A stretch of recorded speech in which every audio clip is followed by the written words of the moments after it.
E nos últimos dias, 3 notícias diferentes chamaram a atenção.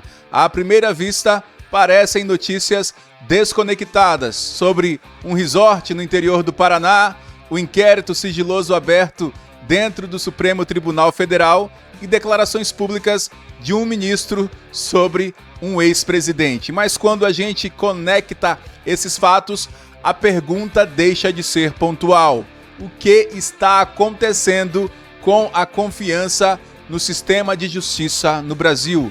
E hoje eu vou te mostrar esses fatos sem gritar, sem distorcer, e só depois disso nós vamos à análise. Meus amigos, então vamos lá. O meu nome é Márcio Coach, sejam todos muito bem-vindos aqui a este canal. Eu peço que você se inscreva e também deixe o seu comentário sobre cada uma dessas notícias, aquilo que você concorda ou aquilo que você discorda. Então vamos começar pelo primeiro fato: os tentáculos do PCC no resort da família de Dias Toffoli, lá no Paraná. Meus amigos, essa reportagem revelou que um executivo investigado por suspeita de lavagem de dinheiro ligada ao PCC participou da intermediação de um negócio envolvendo a família do ministro Dias Toffoli do STF. É claro que até agora não há envolvimento do ministro Dias Toffoli. O negócio foi então a venda de parte da participação da família no resort Taiaiá, lá no interior do Paraná. Isso é um fato, todo mundo sabe. Esse executivo representava fundos administrados por uma gestora de investimento. Esses fundos, por sua vez, pagaram cerca de 20 milhões de reais por essa participação. E a reportagem deixa claro um ponto importante: não há acusação de crime contra o ministro, mas há algo que não pode ser ignorado. Um intermediário sob investigação por suspeitas graves participou de uma transação financeira envolvendo familiares de um dos homens mais poderosos do judiciário brasileiro. E isso por si só já gera uma pergunta pública legítima, e não é só uma pergunta ideológica, é uma pergunta institucional.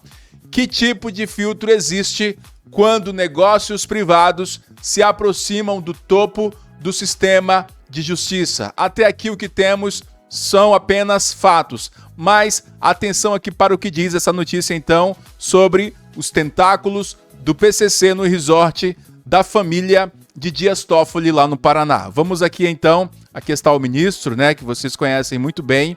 E o que diz essa matéria? Diz o seguinte: um executivo investigado por suposta lavagem de dinheiro para a facção criminosa PCC fez a ponte entre a gestora de investimentos REAG e familiares do ministro Dias Toffoli do Supremo Tribunal Federal na compra do resort Taiaiá em Ribeirão Claro, lá no Paraná. Silvano Gertzel era o braço direito de João Carlos Mansur, fundador e ex-CEO da REAG nos tempos áureos da empresa. Desde agosto deste ano, é investigado por sua participação em fundos de investimento criados pela REAG para, segundo os investigadores, dar aparência de legalidade a dinheiro advindo de atividades criminosas do PCC. Em setembro de 2021, 2 fundos administrados pela REAG e representado por Gertzel, acho que é assim que fala, Arlim e Leal, né? Então, 2 fundos, Arlim e Leal, compraram uma parte da participação dos familiares de Dias Toffoli no resort. Por essa fatia, os 2 fundos pagaram 20 milhões de reais, narram o repórter Luiz Vassalo e colegas no jornal O Estado de São Paulo. Também diz que nos registros da Receita Federal, esse cara, Gertzel, aparece como representante legal de dezenas de CNPJs associados à REAG. Era por meio desses CNPJs que a empresa administrava os fundos de investimento agora investigados. Então, também, meus amigos, na época do investimento de 20 milhões de reais, os fundos Arlim e Leal tinham como único cotista o pastor e empresário Fabiano Zettel. Ele é cunhado do dono do Banco Master, o Daniel Vorcaro. Veja então que toda uma estrutura, né, envolvendo Daniel Vorcaro e o ministro Dias Toffoli. Então vocês veem que há um longo percurso aí, que passam pelos familiares do Toffoli, passam por um pastor que é cunhado do Vorcaro, enfim, uma salada, passam por fundos e chegam, né, consequentemente na ponta está o ministro Dias Toffoli e na outra ponta está Daniel Vorcaro. Não estou afirmando nada, apenas é muito estranha essa situação. Também consta aqui, meus amigos, como mostrou a coluna, o mesmo resort acabou nas mãos de um advogado de Goiás, Paulo Humberto, que é sócio e representante da gigantesca frigorífica JF dos irmãos Batista. Em 2003, a JF foi agraciada com, observem aqui, quem que aparece, né? Com uma decisão de Toffoli, que suspendeu o pagamento da multa bilionária da empresa. Então, vejam que Toffoli está no centro dessa situação. Isso é muito estranho, mas o interessante é que a notícia, o título da notícia diz: os tentáculos do PCC no resort da família de Dias Toffoli no Paraná. Então, meus amigos, aqui nós temos uma salada. Nós temos os irmãos Batista, nós temos aqui tentáculos do PCC, nós temos um pastor envolvido, nós temos os irmãos de Dias Toffoli, nós temos 2 fundos, né, que foram usados para a compra e nós temos, né, uma investigação em andamento. E também nós temos Daniel Vorcaro, que é o dono do Banco Master, que está no meio disso tudo. E então nós vemos que é uma salada criminosa, né? O problema não é apenas o negócio, o problema aqui é o contexto, porque quando nós falamos de ministros do Supremo, nós falamos de pessoas que decidem, e eles decidem, né? Quem pode ser investigado, eles decidem quem pode ser solto, eles decidem quem pode ser condenado e quem vai ser condenado. E decisões assim exigem algo fundamental, meus amigos: a confiança pública absoluta na justiça. Guarde isso, porque isso nos leva então a um segundo fato. Mas antes, eu quero ver aqui mais uma notícia que saiu na Gazeta do Povo, que diz o seguinte: com o caso Master, repúdio a abusos do STF rompe a bolha direitista.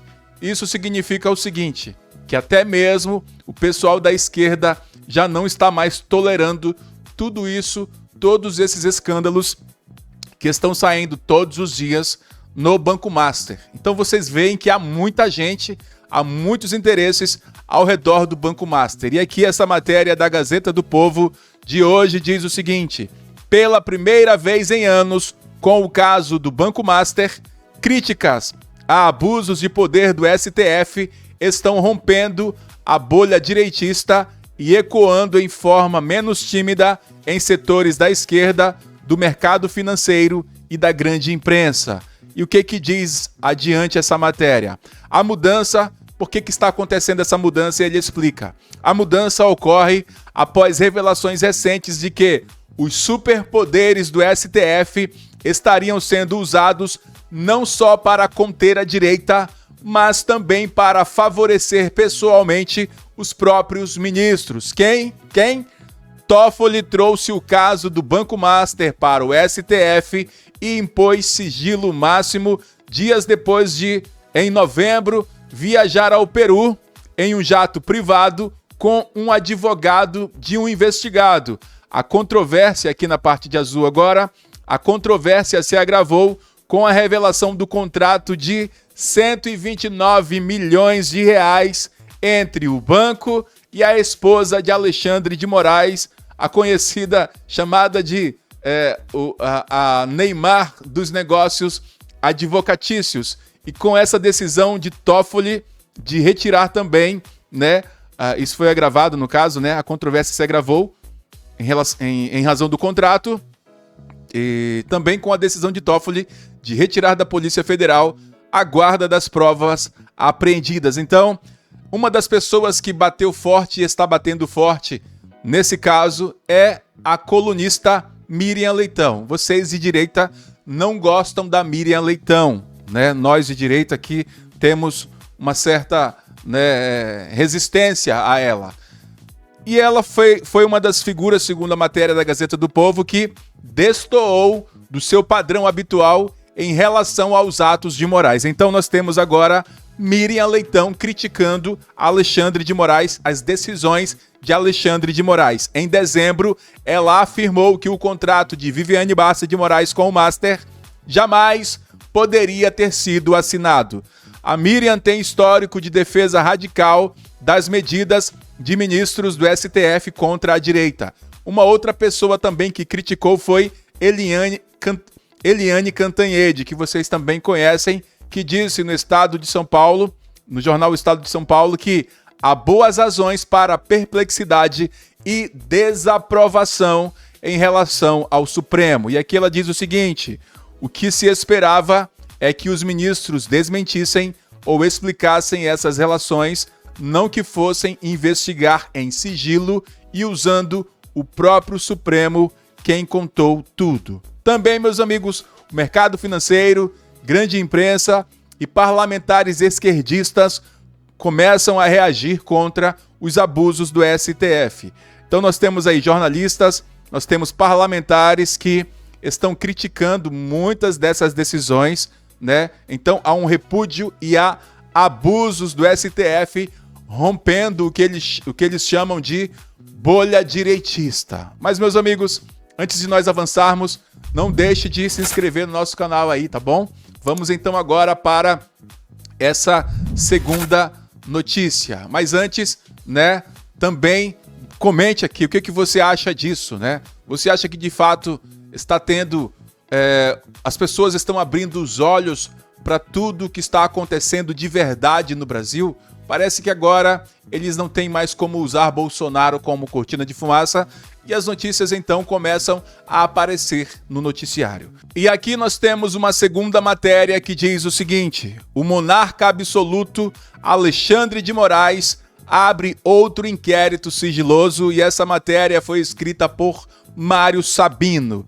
Essa notícia, meus amigos, envolve então um ministro muito conhecido aqui, o ministro Alexandre de Moraes. E segundo essa reportagem do Mário Sabino, Moraes abriu mais um inquérito sigiloso por iniciativa própria. O objetivo: investigar o suposto vazamento de dados fiscais de ministros do Supremo e de seus familiares. Esse inquérito não foi solicitado pela Procuradoria-Geral da República, não partiu da Polícia Federal e foi aberto de ofício pelo próprio ministro, o que por si só já demonstra a sua completa ilegalidade. Mas isso é permitido pelo regimento do STF, mas é incomum. Aqui há uma exceção, ele não é completamente ilegal, se é que vocês me entendem, mas já demonstra uma certa parcialidade, né? Um ministro, por iniciativa própria,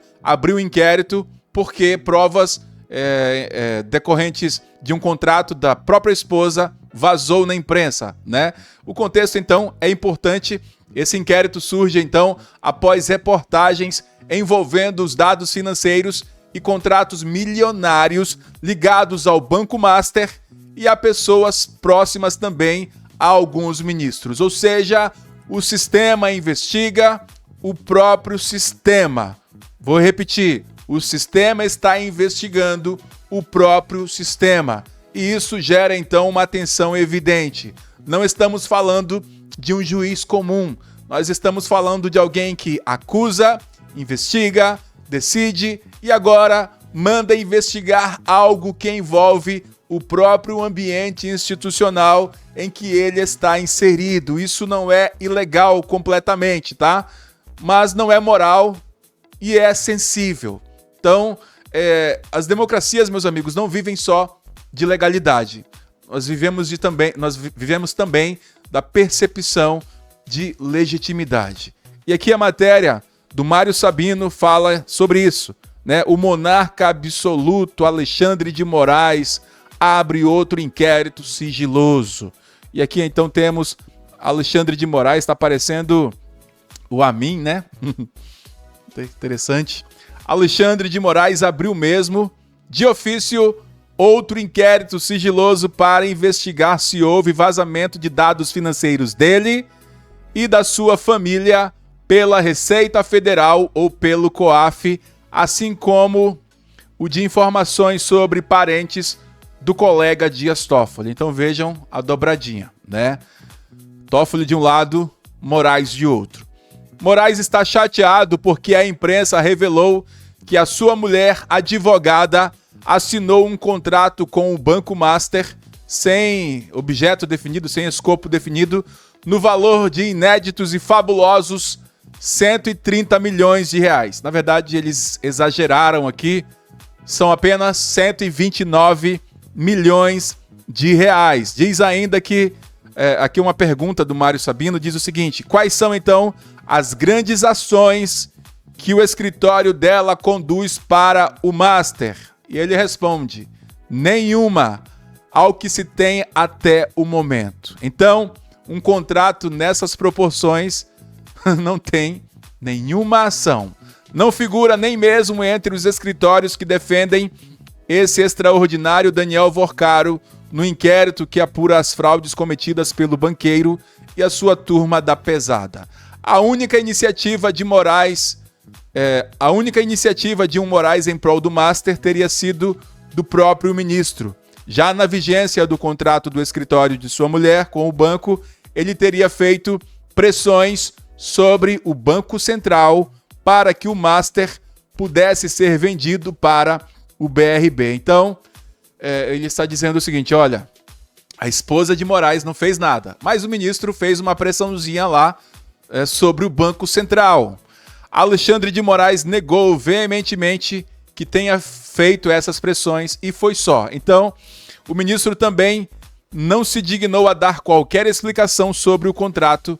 Aparentemente, Moraes não vê problema na mulher de um ministro do STF receber uma bolada da Mega Sena de um banco enroladíssimo na justiça para não fazer nada de compatível que seja visível a olho nu. E aqui também ele diz que o que incomoda Moraes é apenas que o Brasil inteiro tenha sido informado sobre a existência do contrato magnífico e assim tome outro inquérito sigiloso aberto de ofício, como se fosse o STF o atingido, não o ministro na sua pessoa física, o interessado em causa própria. Então, grandes críticas aqui do Mário Sabino, e ele finaliza aqui dizendo o seguinte: como a Constituição Federal não atribui poder absoluto a ninguém, o que se tem é um desvio intolerável no sistema democrático do qual Alexandre de Moraes arregou-se o título de grande defensor. Ele pode tudo, a sua família pode tudo, só que não. O poder de Alexandre de Moraes é incompatível com a democracia. E resta saber até quando os seus colegas de tribunal e os integrantes dos outros poderes fingirão que nada está acontecendo de errado. Então, né? Será que vão salvar a democracia de Alexandre de Moraes?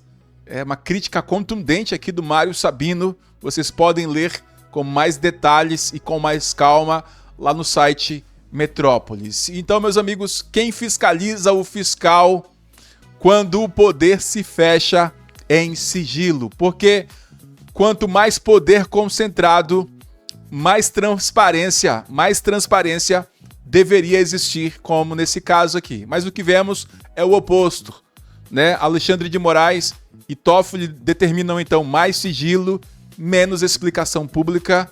E, meus amigos, para terminarmos aqui, nós vamos então a um terceiro fato e a uma terceira notícia, né? Moraes exibe sadismo com sofrimento de Bolsonaro, né?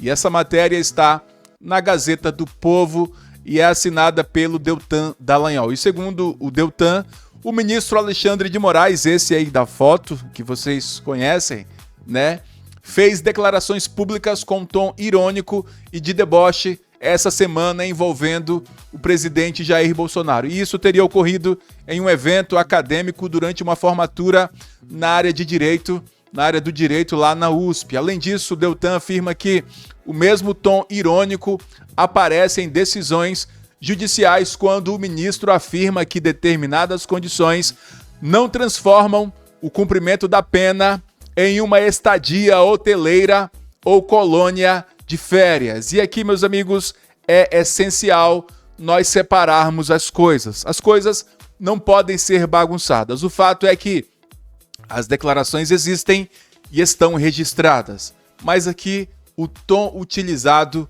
não é o tom de um juiz e muito menos o tom de um ministro. O debate não é se Bolsonaro merece críticas. O debate não é político. O Supremo não deveria se meter em política. O debate é institucional, porque juízes podem até mesmo, e eles têm, uma opinião pessoal, mas o cargo, vamos separar então a pessoa do cargo. O cargo de ministro do Supremo, ele exige por si só sobriedade e também uma distância emocional e linguagem técnica. É por isso que a lei da magistratura, ela impede que magistrados se envolvam em política, né, se envolvam em debates públicos, né, acalorados, porque as pessoas podem perceber uma certa imparcialidade do juiz e não confiar na justiça. E goste ou não de Bolsonaro, né, o juiz, ele não julga as pessoas, ele julga fatos, ele julga processos. Então, Bolsonaro não poderia ter sido condenado pelo simples fato de ser Bolsonaro. Bolsonaro foi condenado em base em fatos, é claro que muito questionáveis, mas o Moraes não poderia ter condenado o Bolsonaro pelo fato, como eu disse, de ser apenas o Bolsonaro. Então agora juntar tudo aqui. Nós temos negócios privados envolvendo os familiares de ministros e também intermediários sob investigação. Nós temos inquéritos sigilosos abertos dentro da própria corte por iniciativa de quem também exerce poder máximo. E agora nós temos então posturas públicas que, segundo muitos críticos, e isso está cheio, né, lá no X, nos jornais, essas posturas públicas, elas ultrapassaram a neutralidade esperada de um magistrado. Então aqui o Deltan ele afirma o seguinte: o ministro Alexandre de Moraes do STF decidiu cruzar mais uma linha que um juiz simplesmente não pode cruzar.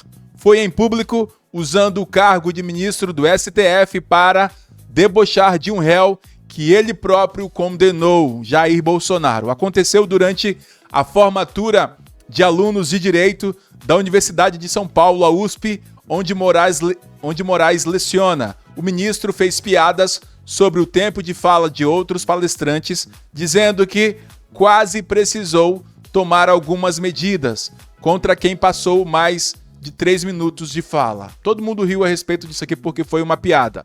No entanto, em seguida, Moraes completou dizendo que iria se conter e deixar de agir contra os demais palestrantes porque, abre aspas, já tinha feito o que precisava fazer naquele dia. Fecha aspas. O recado foi claro: para qualquer pessoa minimamente informada, referência direta à transferência de Jair Bolsonaro da custódia da PF para o presídio da Papuda. E aqui o Deltan diz o seguinte: um juiz zombando em tom de piada de uma decisão que afeta diretamente a liberdade de alguém que ele próprio julga. Então, meus amigos, aqui diz também ao final: filhos de presos não fazem parte do processo, não estão submetidos à jurisdição do magistrado e jamais deveriam ser alvo de ironias e alfinetadas do juiz da causa. Então, meus amigos, nós vemos aqui, segundo o Deltan Dallagnol, a afirmação dele, Moraes exibe sadismo com sofrimento de Bolsonaro. Isso é típico de psicopatas. E separadamente, cada fato, meus amigos, já gera um debate, mas juntos eles formam um padrão que nos preocupa, não necessariamente de crime, mas de distanciamento entre o poder e o cidadão comum, entre eles e nós. Quando o sistema parece falar sozinho, se proteger sozinho e se explicar cada vez menos, a confiança começa a ruir. O problema, meus amigos, não é um caso isolado. O problema é quando o poder deixa de prestar contas. E aqui, já indo para o final, com base apenas nesses fatos apresentados, nós fazemos uma pergunta. Se tudo isso fosse envolvendo qualquer outro grupo político, a reação institucional seria a mesma? Imagina que se fosse Bolsonaro envolvido com o Banco Master, ou Bolsonaro debochando de Moraes, o que será que aconteceria, não é mesmo? Pensa com calma e agora eu quero saber de você também. Você acha que isso tudo parece normal, né? Então, comente aqui embaixo com seus argumentos, sem gritarias e apenas com os fatos. Meus amigos, então é isso. Eu vou ficando por aqui. Eu te vejo no próximo vídeo. Peço que você se inscreva, deixe seu comentário e até a próxima, se Deus quiser. Um grande abraço para todos vocês, um bom domingo, que Deus os abençoe então e valeu!